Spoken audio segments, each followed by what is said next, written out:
The struggle of a human father. The night sky above the human colony was painted with dying stars. Flickering lights from broken towers and half-functioning street lamps glowed like faint hopes refusing to die. Among them walked Ethan Cole, a tired man in his late 30s, covered in dust, his hands rough and bruised from endless labor. He worked at the old ore processing factory, a place once run by humans, now owned by the alien corporation Zalari Industries. Every day, he carried heavy parts through the heat and smoke, earning just enough to buy a piece of bread and a few drops of water for his daughter Lila. Lila was all he had left. Her mother had died years ago when a factory explosion took dozens of lives. Ethan never complained, never raised his voice, but every night when he came home, he looked at the tiny picture of his wife on the wall and whispered, "I'm trying, love. I'm still trying." Their home was a single-room shelter made of metal sheets and torn cloth. The wind howled through the cracks, but Lila's soft laughter always made it feel warm. That evening, Ethan came home late, his shirt wet with sweat, and his small lunchbox still full. He placed it on the old wooden table. Lila, hungry and smiling, ran toward him. "Papa, did you eat today?" He smiled faintly. "Yes, my little star, I did," but she didn't notice the lie. He took out the bread and broke it into 2 pieces, placing the bigger half on her plate. "Eat slowly, it's fresh," he said, even though it was days old. He watched her eat, his heart aching yet proud. No matter how hard life became, he would always make sure she smiled. Far above the colony, in a city of glass and light, another being watched. Lady Sereth, the alien CEO of Zalari Corporation, sat in her private office surrounded by hollow screens and data streams. Her eyes, bright golden with a faint glow, scanned through the daily labor surveillance reports. She had no reason to watch humans personally, but something about the file labeled Worker Unit 54H, Ethan Cole, caught her attention. Curious, she opened the footage. The screen displayed the image of a man carrying heavy equipment, refusing to rest even when his body trembled. At first, she thought it was routine. Another weak human struggling for survival. But then she noticed the details.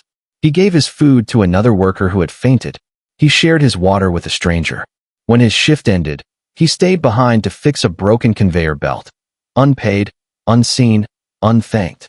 Something in Sereth's chest tightened. In her world, emotions were considered distractions, but this man's quiet strength stirred something deep inside her.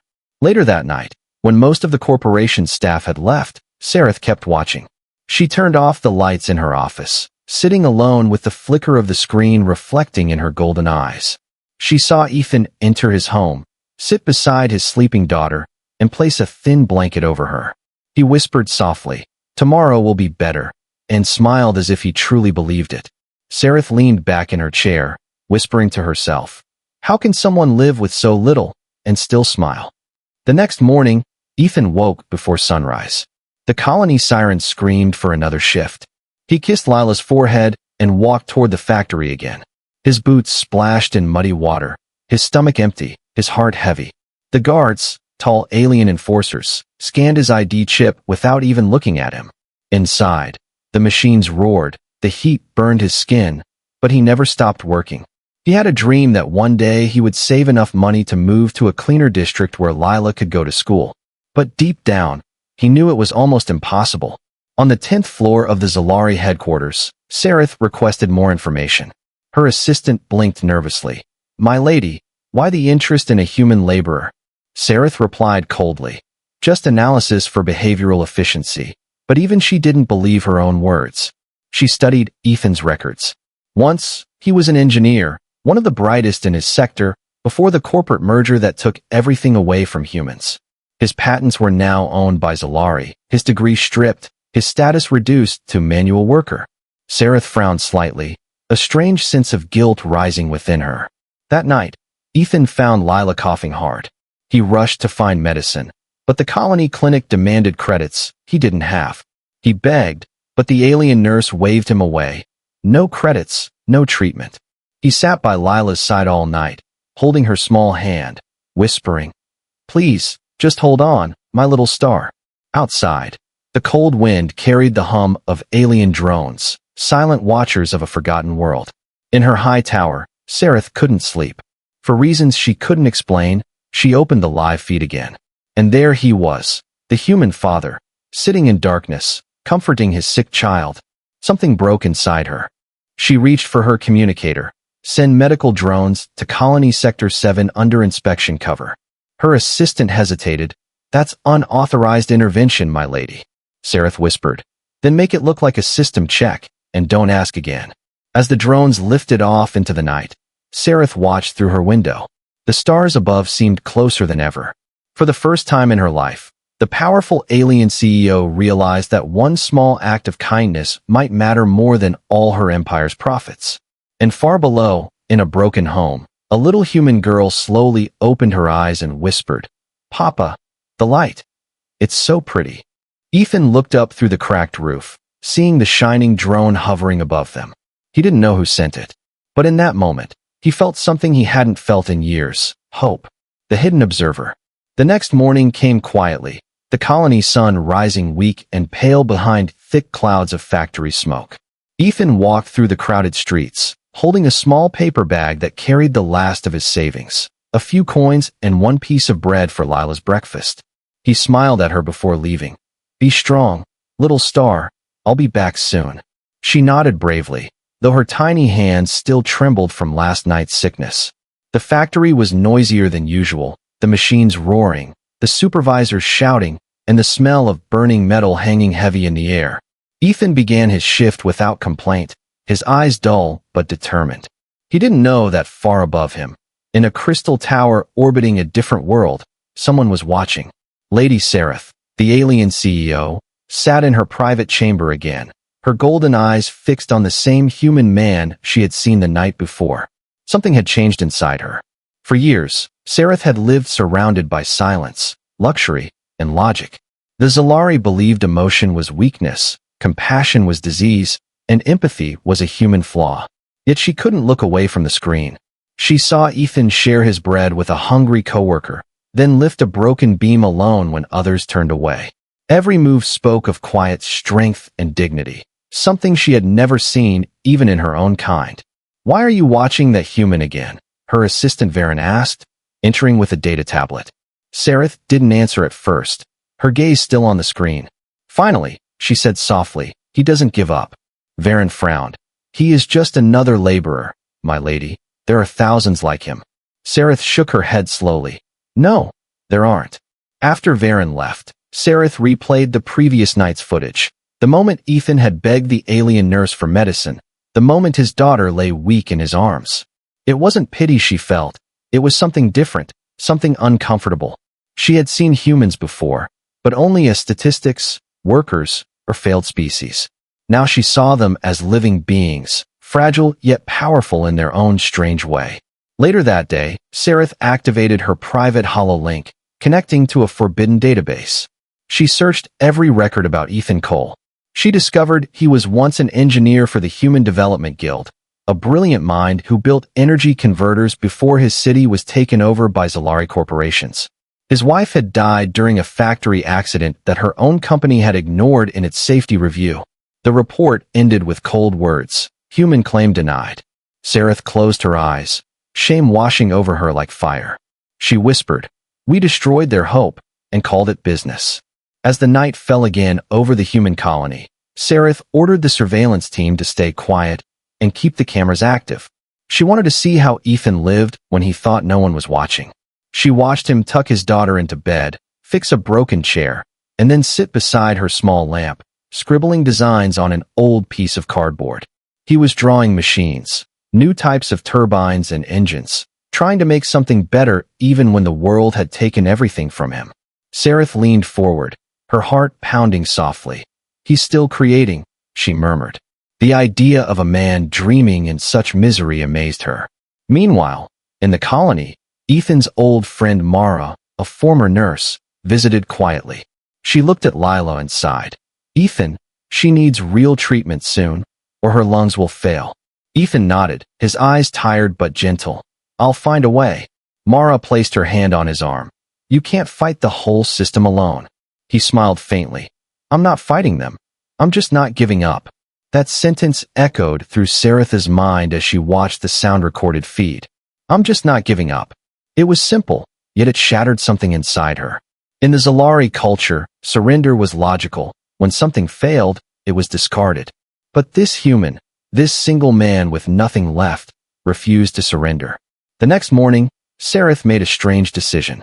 She ordered one of her drones to disguise itself as a cleaning unit and record Ethan's factory floor from closer angles. The drone followed him quietly, capturing every gesture, every struggle, every small act of kindness. When the feed reached Sarath, she found herself smiling unconsciously as Ethan helped another worker fix a machine instead of clocking out. He stayed late again, unpaid, unseen, yet still doing what was right. Her assistant returned with financial reports, but she didn't even look up. Varen, she said calmly, schedule a review of the colony's labor laws. He looked shocked. Labor laws? My lady, humans are classified as low-tier workers, no need for. Do as I say. Sarath interrupted coldly, her tone sharper than before. For the first time in years, her words carried emotion, not command. Later that night, Sarath opened her private log, something no one in her species ever did. She began to record. Day 2 of human observation, she said softly. Subject, Ethan Cole. Observation, strength without arrogance, kindness without gain, endurance without recognition. She paused, staring at his image on the screen. Why does this human make me feel like I am the one being studied? As the hours passed, Ethan sat outside his small home, gazing at the stars with his daughter sleeping in his arms. He whispered quietly, your mom used to say stars are wishes that got stuck in the sky. Maybe one will fall for us someday. Saratha's hand trembled as she reached toward the screen. For a moment, she imagined herself standing beside them. Not as a CEO, not as an alien, but as someone who simply wanted to understand. The image froze on Ethan's face, tired yet peaceful. And in that stillness, Sarath realized something frightening. For the first time in her long, controlled life, she wanted to help someone not because it was useful, but because it was right. The fall in the choice. The colony sky was dark again, but this time, it wasn't night. It was the smoke, thick and black, rolling from the factory as warning sirens screamed through the air. Ethan dropped his tools and ran toward the noise, his boots splashing in the oily mud. People shouted, alarms wailed. The machines had overheated after weeks of ignored maintenance. And then came the explosion, a deep roar that shook the ground and threw fire into the sky. Ethan fell to his knees, coughing as the air filled with dust. He saw workers running, some burned, some limping, some not moving at all. Without thinking, he ran back inside the collapsing building, ignoring the guards yelling for evacuation. He dragged 2 men out, then went back again, searching for others trapped under twisted steel. His lungs screamed for air, but he didn't stop. Far above, in the Zalari headquarters, Lady Sarath stood frozen before her screen. Her assistant shouted, emergency at the human colony, explosion in Sector 7. But she already knew. Her live feed showed Ethan inside the smoke, covered in ash, still pulling people out. Send rescue drones now, she ordered. Varen hesitated. That sector is sealed, my lady, no authorizations. Override it, she snapped, her golden eyes blazing. For the first time, fear filled her heart. Fear not for herself, but for a human. Down below, Ethan stumbled out of the wreckage, blood on his face, his hands burned. He looked around for help, but the alien guards only recorded the scene, their emotionless eyes reflecting fire. He shouted, help them, please, but they didn't move. When he turned back, a support beam collapsed, pinning him to the ground. His vision blurred, but he saw a drone descend, shining blue light over him. He thought it was another inspection unit, but its mechanical voice whispered softly, hold still, human. Medical nanobots entered his wounds, and the pain slowly faded. Inside her tower, Sarath exhaled with relief as she watched the readings stabilize. Her assistant approached carefully. You risked violating corporate protocol. She ignored him, whispering, if saving a life breaks a rule, then the rule deserves to break. Hours later, Ethan woke up in a recovery tent, the air cold and heavy with disinfectant. He looked around, alien medical equipment everywhere, and on the table beside him, a small glowing chip marked with the Zalari insignia.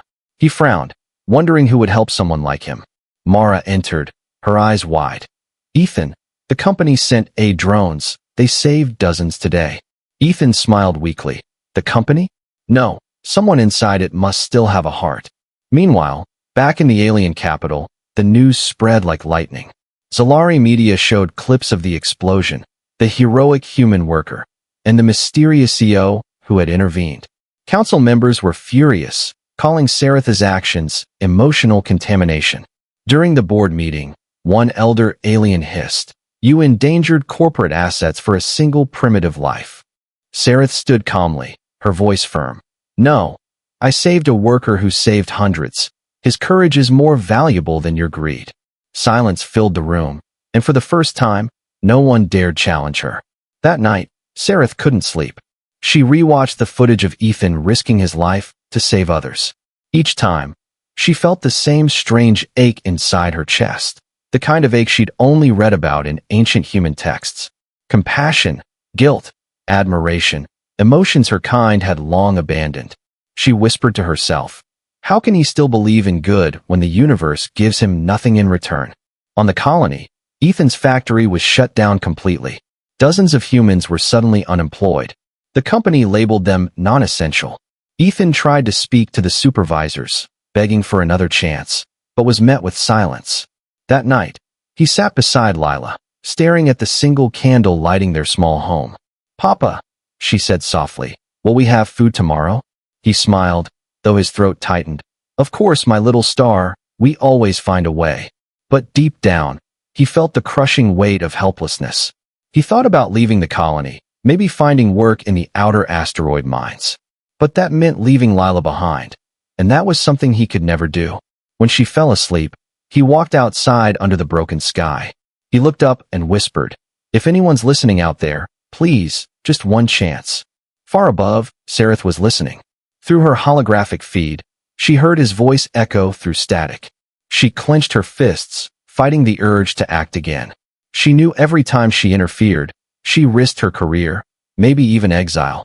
But something in her heart had already made the decision. She turned to Varen.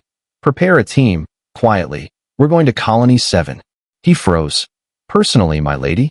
That's forbidden." "Then it will be our secret," she said, her voice trembling yet fierce. The next morning, disguised as a lower-class official, Sarath stepped off a transport ship, her elegant form hidden beneath a dull gray cloak. She looked around the ruined colony, the broken homes, the thin faces, the hungry children. Her heart sank as she realized how blind her kind had been. She saw Ethan from a distance, helping rebuild a wall for free, sweat dripping down his face, his hands shaking but still steady. For a moment, she just stood there, frozen, watching the man who had unknowingly changed her. In that instant, she made her choice. Sarath whispered under her breath, "No more watching from the sky." She took a deep breath, stepped forward, and approached him. Ethan turned around, unaware that the stranger before him was the most powerful alien in the sector. "Can I help you?" he asked kindly. Sarath smiled faintly, her voice calm. "Actually, I think I'm here to help you." And as the sun rose weakly through the colony's smoke, the fate of two worlds quietly began to change. The secret meeting. Morning sunlight leaked weakly through the dusty colony clouds. Ethan was repairing a broken water pipe behind the factory ruins when he heard soft footsteps behind him. He turned and saw a tall alien woman wrapped in a plain gray cloak, her face partly hidden under the hood. Her skin shimmered faintly under the light, pale silver with patterns like stars across her cheeks. She looked nothing like the officials he knew. There was gentleness in her eyes, not command. "Are you Ethan Cole?" she asked quietly, her voice calm and deep. Ethan nodded warily. "Yes, ma'am, but if you're from the company, I already told them I'm not looking for charity." The woman smiled faintly. "I'm not here from the company," she said. "I'm a traveler, studying human resilience." Ethan wiped his hands on his torn shirt, unsure whether to believe her. "A traveler, huh? Not many travelers visit broken colonies." She tilted her head. "That's exactly why I came." For a while, they stood in silence, the wind carrying the smell of rust and smoke. The woman looked at his small workshop, a pile of old machines he had been trying to rebuild. "You're fixing these?" she asked, curiosity shining in her golden eyes. Ethan nodded. "Trying to. They used to pump clean water for the workers. Now the company says it's not profitable, so I'm doing it myself." She stared at him, fascinated. "Even after they abandoned you?" He shrugged gently. "Someone has to care, or everything just dies." Her heart tightened at his words. In her own world, people calculated everything: time, profit, energy, emotion, even compassion. But here stood a man who still gave without reason. She wanted to tell him who she really was, but something inside whispered not yet. For now, she wanted to see the world through his eyes, not through the title of CEO. Ethan offered her a seat on an old metal crate. "You can rest if you like. The air's worse near the main line." She sat carefully, watching him work, the sparks flying as he welded two broken pipes together. For a moment, she forgot who she was. No holograms, no council meetings, no protocols, just a woman watching a human fight the world with his bare hands. After a while, she spoke softly. "Why do you keep trying when everything is against you?" Ethan paused, his eyes still on the flame. "Because my daughter's watching me. If I give up, she'll think hope is a lie." Those words hit Seraph like lightning. Hope, a word her species had deleted from their vocabulary centuries ago. She looked down, realizing how empty her empire felt compared to this man's tiny world. "Your daughter, is she well?" she asked carefully. He smiled weakly. "She's better now. Someone sent medical drones last week. No one knows who. Maybe a glitch in the system." Serapha's heart pounded. She stayed quiet, pretending not to know. They talked for hours, about small things. About the stars above the colony. About music humans used to play before the corporations came. About dreams and inventions that never reached the sky. Ethan showed her a sketch of a wind engine drawn on a torn piece of metal sheet. "It could clean our air, if we had the right tools," he said proudly. Seraph ran her fingers over the drawing, whispering, "It's beautiful." He laughed softly. "No, it's just an idea. Ideas don't feed you." She looked up, her eyes shining. "But they keep you alive." When evening fell, Lila came running, her tiny feet covered in dust, her hair tangled, but her smile bright. "Papa, you're late again," she said, climbing into his arms. Seraph froze, watching them together, something inside her melting completely. Ethan kissed his daughter's forehead and said gently, "Lila, meet a friend. She's visiting our colony." The girl waved shyly. "Hi, Miss Alien." Seraph smiled, kneeling down. "Hello, little one. You have a very brave father." Lila giggled.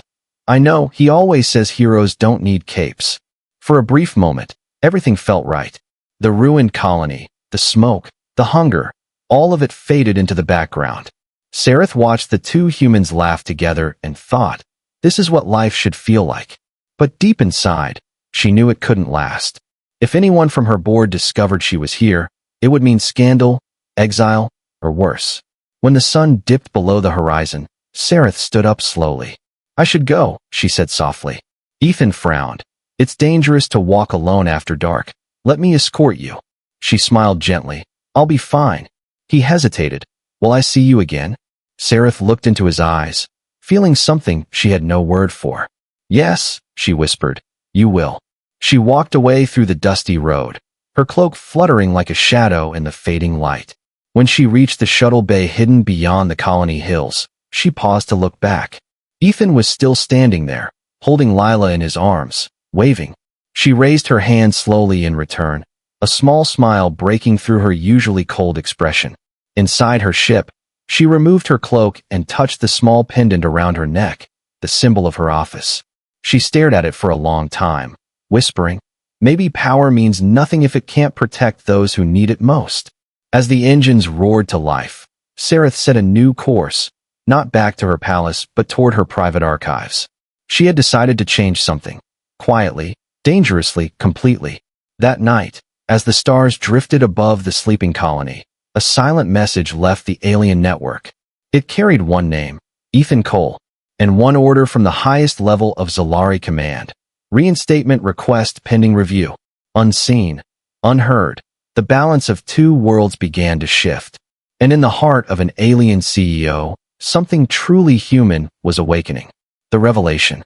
The colony morning came with quiet winds, but somewhere far away, a storm was already building. Ethan had no idea that his life was about to change again, not by fate, but by the consequences of a powerful secret. In the alien capital, thousands of light years above, Lady Sereth stood before the council chamber, her expression calm, but her heart uneasy. She had been hiding her recent visits to the human colony, her unauthorized aid missions, and her mysterious connection to one man, Ethan Cole. But secrets, no matter how carefully buried, have a way of finding the light. It began when her jealous deputy, Varen, discovered the encrypted orders she had sent, the medical drones, the reinstatement file, the classified communications marked for human rehabilitation. He couldn't believe it. To think our great CEO risks her throne for a single primitive, he muttered bitterly. Driven by ambition, he leaked the files to the Zalari High Council. Within hours, the entire boardroom was buzzing with fury. The CEO has broken corporate law, one voice hissed. She acts on emotion, not logic. She's infected with human weakness, another spat. And by the time Sereth walked into the chamber, her every action had already been judged. She stood in the center of the vast hall, her silver robes glowing under the cold light. One of the counselors leaned forward. Lady Sereth, is it true that you violated interspecies law to save a human? Sereth didn't hesitate, her voice calm and firm. Yes, it's true. A murmur rippled through the chamber, sharp and venomous. Another voice rose. You risked resources, reputation, and order for a creature worth less than a machine. Sereth's golden eyes flared. Then maybe the machines have more heart than this council. The hall fell silent, the insult ringing like thunder. Outside the council's chamber, the alien news networks exploded with the scandal. Zalari CEO under investigation for human interference. The headlines flashed. Back in the colony, Ethan saw her image on an old holographic screen at the market. He froze, staring, unable to breathe. The woman he knew as a quiet traveler was actually the most powerful alien in the galaxy. He dropped the metal parts he was carrying, his hands shaking. Mara ran up to him. Ethan, what's wrong? He whispered. She's not who she said she was. That night, he sat outside his home, the cold wind cutting through his thin jacket. He stared at the stars, trying to make sense of everything. She helped us, he murmured. She saved Lila. She brought hope back here. Why would they hate her for that? Lila came out, sleepy-eyed, holding her small blanket. Papa, is the kind alien lady coming back? Ethan smiled weakly. I hope so, little star. I really do. Meanwhile, in the alien capital, Sereth faced the hardest decision of her life. The council demanded she step down. You are unfit to lead, they declared. Your empathy has clouded your judgment. Sereth raised her chin proudly. If compassion disqualifies me, then I accept your punishment. They froze, not expecting defiance. You can strip my title, she said. But you can't erase what I've seen. A human father with nothing still chose to care, still chose to build, while we, with everything, have chosen to destroy. Her words echoed in the chamber like a pulse of light. And for a moment, even the most cynical counselors hesitated. Varen, furious, hissed under his breath. You've doomed yourself. But Sereth turned and whispered, Then I am free. She left the tower quietly that night. No guards, no convoy, no announcement. She boarded a private shuttle bound for the human colony once again. As the engines roared, she looked out at the stars, whispering, You showed me what it means to live. Ethan, now I will stand beside you. When her ship landed, the colony lights flickered with the storm. People gathered nervously, whispering as the tall silver figure walked through the dust. Ethan stepped forward, disbelief written all over his face. You came back, he said softly. Sereth nodded, her voice trembling slightly. I had nowhere else to go. He hesitated. You risked everything for us. She smiled faintly. For you. They stood facing each other under the dull sky. Around them, humans watched quietly, unsure if this was real or a dream. For a long time, no one spoke. Finally, Sereth broke the silence. The council knows. They will come for me. Maybe for you too. But before they do, I want to finish what we started. Ethan frowned. What do you mean? She pointed to his broken turbines, the machines he had tried to fix for months. We'll rebuild the factory, this time for humans, Not for profit, she said, determination burning in her voice. Ethan blinked in shock. That's impossible. Sareth smiled. So was believing in kindness. That night, under the faint hum of alien drones, they worked side by side. A human and an alien, fixing what greed had destroyed. Each spark from the welding torch lit up the dark like tiny stars, proof that hope still burned even in ruins. But far away, in the council's dark halls, Varen watched the feed from a stolen drone. His lips curled into a cruel smile. She's building a rebellion, he whispered, and I will burn it all down. As dawn approached, Ethan and Sareth stood on the half-repaired platform. The factory walls gleamed weakly in the morning light. For the first time, the air smelled not of smoke, but of new beginnings. Sareth looked at Ethan, her voice soft. You showed me that power means nothing without purpose. Ethan smiled. And you showed me that even the mighty can care. They didn't know what tomorrow would bring. But for that one fragile morning, hope had a name again. The sacrifice. The next dawn came silent and heavy, as if the sky itself was holding its breath. The half-rebuilt factory stood like a wounded giant in the middle of the colony, its steel frame glowing faintly under the early light. Ethan wiped the sweat from his forehead, his hands blackened from hours of work, while Sareth stood beside him, her cloak fluttering in the dusty wind. They had done it. Together they had brought power back to the broken turbines, and for the first time, clean air flowed through the colony vents. Children ran outside, laughing, chasing the mist that smelled like rain instead of smoke. Ethan smiled softly. Look at them, Sareth, they're breathing hope again. She watched them quietly, her golden eyes glowing with pride and something deeper. It's not just air you restored, Ethan, it's life. He turned to her. You gave us the chance, I just held the hammer. She shook her head. No, you gave me something I lost long ago, belief. But far away, darkness moved. In the alien capital, Varen stood before the High Council, a look of false devotion masking his greed. She has gone too far, he declared, showing footage of Sareth working beside humans. She's turned against her own kind. The council's cold eyes gleamed. End her reign, and destroy the colony before her sickness spreads. And so, the order was given, silent, deadly, final. Hours later, as the humans celebrated their first working machine in years, dark ships slipped through the clouds above. Ethan looked up, sensing the strange hum in the air. Something's wrong, he muttered. Sareth's communicator flashed red, warning symbols flooding her screen. Her face turned pale. They're coming. Who? Ethan asked sharply. My people, she whispered. To erase everything. Me, you, all of this. Without hesitation, Ethan ran toward the central power core. He knew if the fleet bombed it, the explosion would destroy the entire colony. Sareth grabbed his arm. You can't stop them, they'll kill you. He looked at her and smiled faintly. They already tried to kill everything I love. I'm not letting them finish. The sky roared as alien drones descended, firing blinding beams that tore through the empty fields. Humans screamed, running for cover, the newly built turbines shattering under the first strike. Sareth's guards, loyal to her alone, fought back with defense shields, but they were outnumbered. Amid the chaos, Ethan reached the power core chamber, smoke rising around him. He started pulling wires, rerouting the energy grid manually, trying to shut it down before the ships hit again. Sareth arrived behind him, coughing through the smoke. Ethan, stop, you'll be burned alive. He shouted over the alarms. Someone has to do it. The floor shook violently, sparks raining from the ceiling. A falling beam crashed toward her, but Ethan pushed her aside, the metal slamming into his back. She screamed, Ethan, as he fell, blood staining his shirt. He looked up at her weakly, his voice trembling. It's okay. I'm still here. Sareth dropped to her knees beside him, trying to lift the beam, her strength failing against the weight. He smiled faintly. You saved my daughter. You gave us light again. Let me return the favor. Her golden eyes filled with tears, something her species had long forgotten how to shed.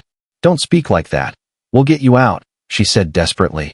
But Ethan shook his head. Promise me something. Anything, she whispered. Don't stop. Don't give up on humans, he said softly. Show them what real strength looks like. She held his hand, the air around them glowing with flickers from the burning machinery. "I promise," she said, her voice breaking. He smiled through the pain.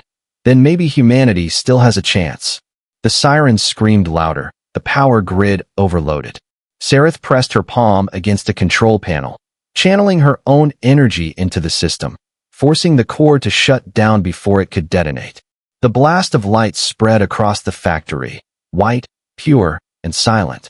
When it faded, the drones fell from the sky, their circuits fried, the ships retreating, their mission failed.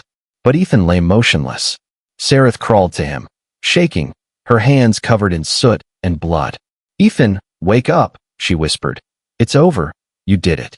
His eyes opened faintly, a weak smile touching his lips. "Told you I'd fix it." Her tears fell, silver drops landing on his skin, glowing softly like tiny stars. "Stay with me," she begged.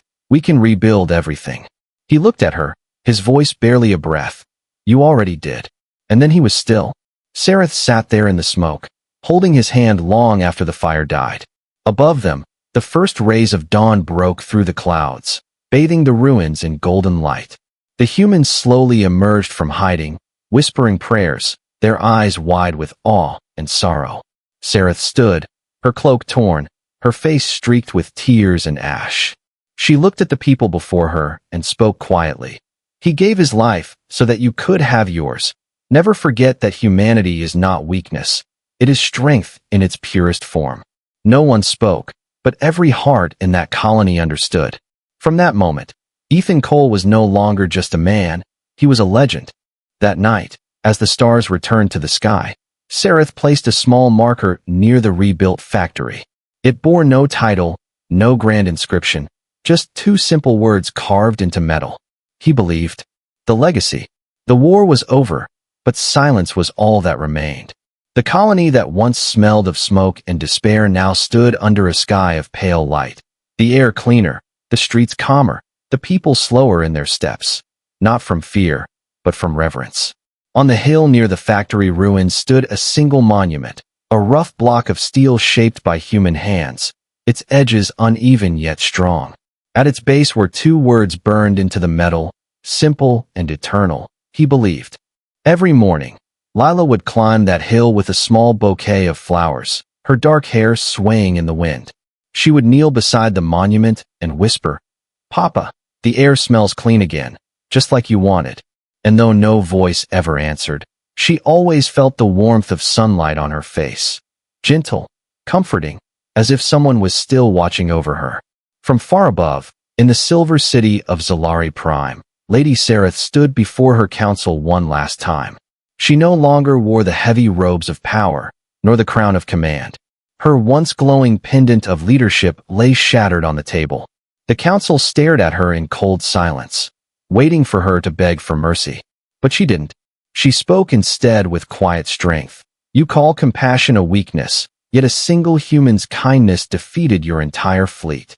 The hall erupted in whispers, but Sareth didn't stop. "Ethan Cole taught me that leadership is not control. It is care," she said, her voice trembling but firm. "You cannot rule worlds by fear forever, because someday, someone humble and kind will remind you what real power is." The oldest counselor rose, his eyes filled with something close to shame. "And what will you do now, Sareth?" She smiled softly. "Not rule, rebuild." That same day, she stepped down as CEO. She took only one ship, one crew, and a new mission, to build the Unity program. It was a joint human-alien initiative, one that would share science, medicine, and culture between both worlds. Her first act was to declare the colony where Ethan lived as the first human restoration zone, fully independent, self-governed, and protected. The humans didn't believe it at first. Freedom had always been a dream too fragile to touch. But Sareth kept her word. She worked beside them, not above them, wearing simple clothes, walking their streets, and helping rebuild homes brick by brick. Years passed, and the colony changed. Children went to schools again, lights returned to the streets, laughter replaced fear. And at the center of it all, the story of one man spread from mouth to mouth. People whispered it in workshops, sang it in songs, and told it to their children at night. The story of a human father who faced an empire and won not with weapons, but with kindness. The story of a man who gave everything so others could breathe again. On the 10th anniversary of his sacrifice, a grand ceremony was held. Humans and Zalari stood side by side, their flags raised together for the first time in history. Sereth stood before the crowd, older now, but her eyes still bright with purpose. Beside her stood Lila, no longer a child, but a young engineer with her father's calm determination. Sereth looked at her and said softly, "Your father once told me that hope begins with one person refusing to give up. You are that hope now." Lila smiled, tears glimmering in her eyes. "He believed in me, and now I believe in us." The crowd erupted in applause. Above them, drones released tiny lights that floated into the sky, thousands of glowing sparks that formed a constellation, the shape of two hands reaching toward each other, one human, one alien. They called it the Promise, and it would remain in their night sky forever. Sereth looked up, whispering to herself, "You see it, Ethan? We kept your promise." As the ceremony ended, Sereth walked quietly back to the hill where it had all begun. She stood beside the old monument, tracing her fingers over the carved words. For a moment, she thought she saw a figure standing there, Ethan, smiling faintly in the golden light. She closed her eyes, letting the wind brush against her face, and whispered, "You taught me what no empire ever could, that love is stronger than logic, and humanity is not a weakness. It is the universe's greatest strength." When she turned to leave, a small child ran up the hill and placed a flower beside the monument. He looked at her curiously and asked, "Who was he?" Sereth smiled softly, kneeling beside him. "He was a man who gave us all a future." The child tilted his head. "Was he human?" She nodded. "Yes, the best kind." And as the stars shimmered overhead, the colony lights flickered alive once more. No longer symbols of survival, but of unity, of memory, of love that reached beyond species and stars. The tale of Ethan Cole, the struggling father who changed a galaxy, became not just history, but faith. Because in every human heart and every alien soul, one truth now burned eternal. Compassion conquers everything, even the coldest universe.